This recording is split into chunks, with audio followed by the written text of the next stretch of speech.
Ouvrons notre Bible au livre des psaumes 26 et 27. Ouvrons notre Bible, psaume 26 et 27. Plaidoyer et appel à l'aide du juste. Plaidoyer et appel à l'aide du juste. Psaume 26.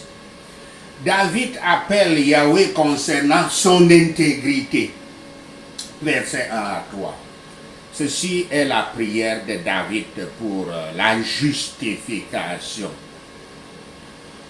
Dans le ton, ce n'est pas sans rappeler la défense par Paul de son ministère dans 2 Corinthiens 11, quand l'apôtre tente de se distancer des pairs injustes et de leurs fausses accusations. Il ne veut pas que cela sonne comme s'il se vantait, comme on le voit dans 2 Corinthiens 11, versets 10, 16, 17, 18 et 21.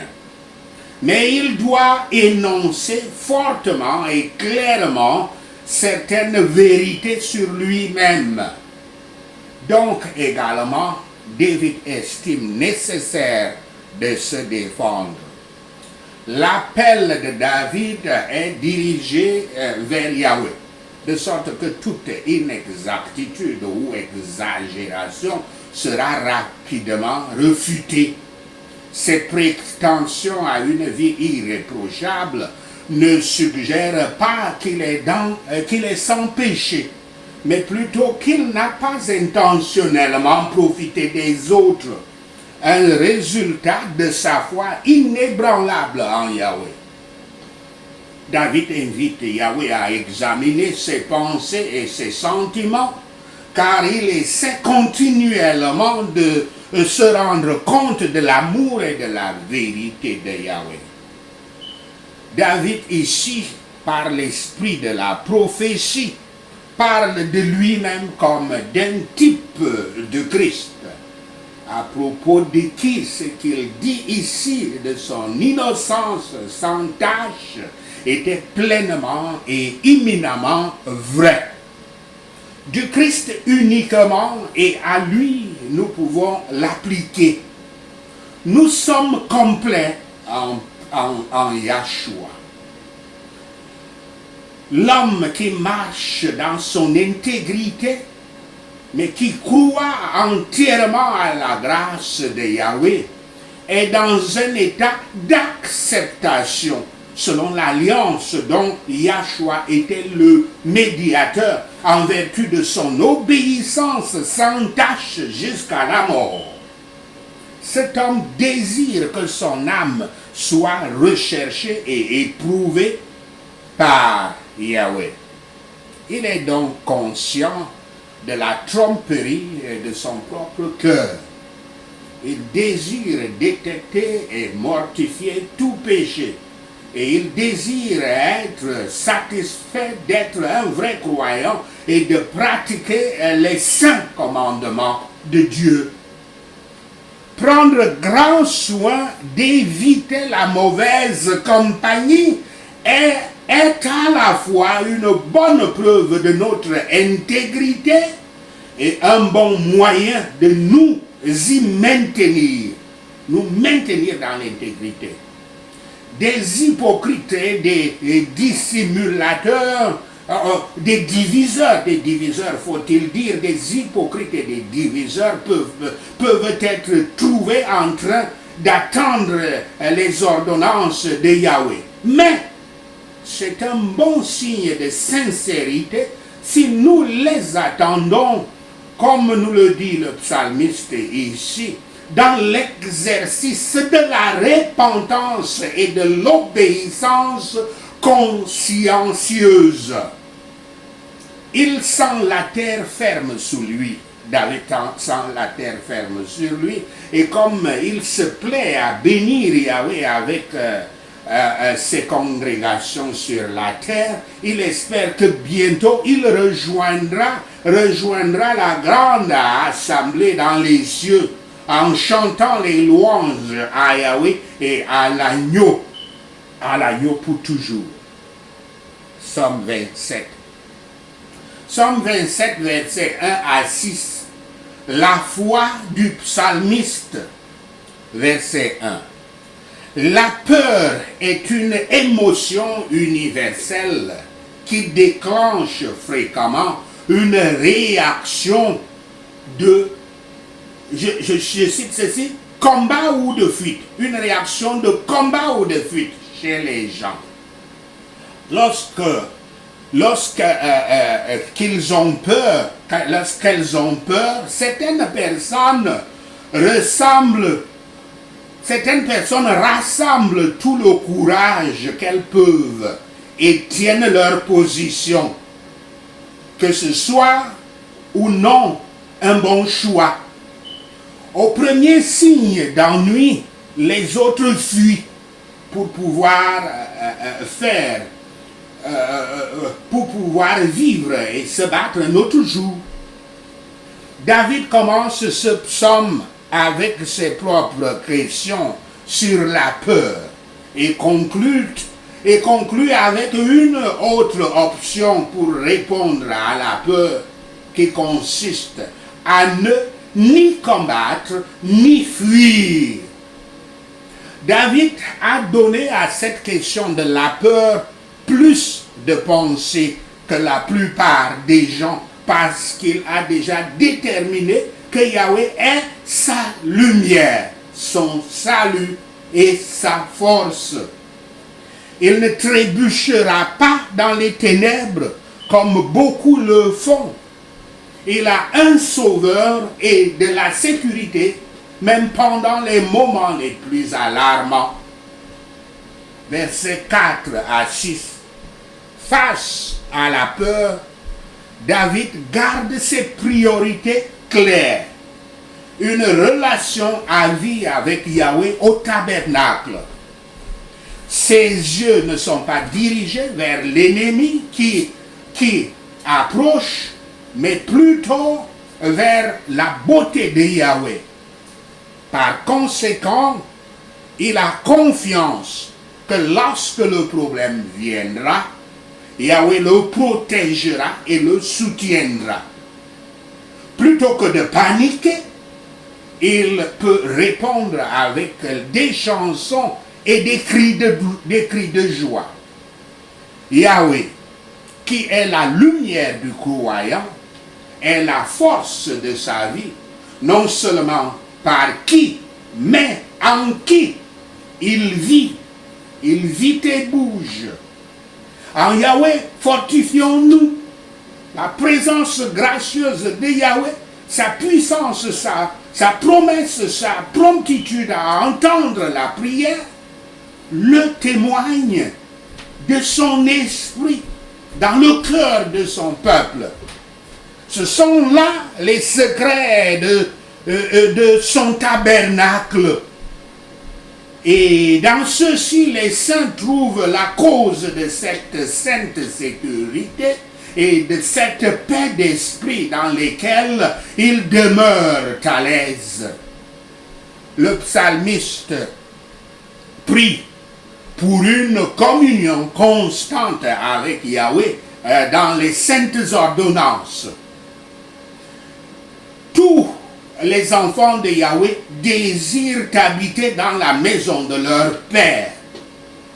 Ne pas y rester comme un voyageur ou un passant, ne pas y rester que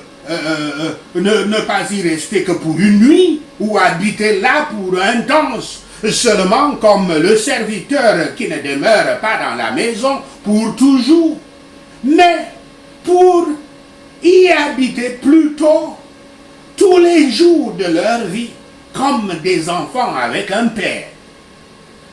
Espérons-nous que la louange de Yahweh sera la bénédiction de notre éternité. Par conséquent, nous devrions sûrement en faire l'affaire de notre temps. Ceci, David l'avait à cœur plus que tout. Quel que soit le disciple du Christ, quel que soit le véritable chrétien, quant à cette vie, il considère la faveur et le service de Yahweh comme la seule chose nécessaire.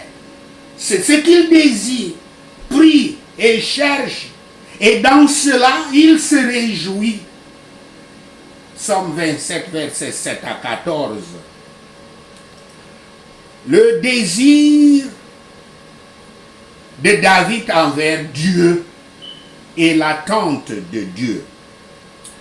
Versets 7 à 12. David prie pour que Yahweh continue à être miséricordieux et disponible. Et il croit que Dieu sera là au pire des moments, quand même ceux qui sont les plus proches de lui pourraient l'abandonner. Où que soit le croyant, il peut trouver un chemin vers le trône de la grâce par la prière. Yahweh nous appelle par son Saint-Esprit, par sa parole, par son adoration et par des providences spéciales, miséricordieuses et affligeantes. Quand nous flirtons follement avec les vanités menteuses, Yahweh nous aime en nous appelant à rechercher en nous nos propres miséricordes. L'appel est général. Je cite, cherchez ma face. Fin de citation. Mais nous devons l'appliquer à nous-mêmes en disant, je la chercherai. La parole ne nous fait aucun bien quand nous n'acceptons pas nous-mêmes l'exhortation. Un cœur gracieux répond facilement à l'appel d'un Dieu miséricordieux en devenant volontaire au jour de sa puissance. Le psalmiste demande la faveur de Yahweh, la continuation de sa présence avec lui, le bénéfice de la direction divine et le bénéfice de la protection divine. Le temps de Yahweh pour aider ceux qui ont confiance en lui, c'est quand tous les autres assistances, tous les autres aides échouent. Il est un ami sûr et meilleur que ne le sont les parents terrestres. Quelle était la croyance qui soutenait le psalmiste David? Celle qui devrait voir la bonté de Yahweh. Il n'y a rien d'autre que l'espoir dans la foi en la vie éternelle, les prévisions de cette gloire et les avant-goûts de ces plaisirs pour nous empêcher de nous évanouir sur toutes les calamités. En attendant, il devrait être fortifié, le croyant devrait être fortifié pour supporter ses fardeaux. Regardons le Sauveur souffrant. Prions avec foi pour ne pas être livrés entre les mains de nos ennemis.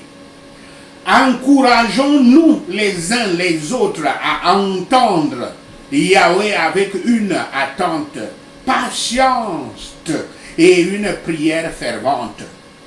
Sachez ceci, et l'Éternel Yahweh vous bénira. Amen. Prenons ces points de prière. Justifie-moi, Seigneur Yahweh, car j'ai mené une vie irréprochable. J'ai confiance en toi et je n'ai pas chancelé au nom de Yahshua le Messie. Teste-moi, Yahweh Shaphat, notre juge, et éprouve-moi. Examine mon cœur et mon esprit au nom de Yahshua le Messie. Nous prions.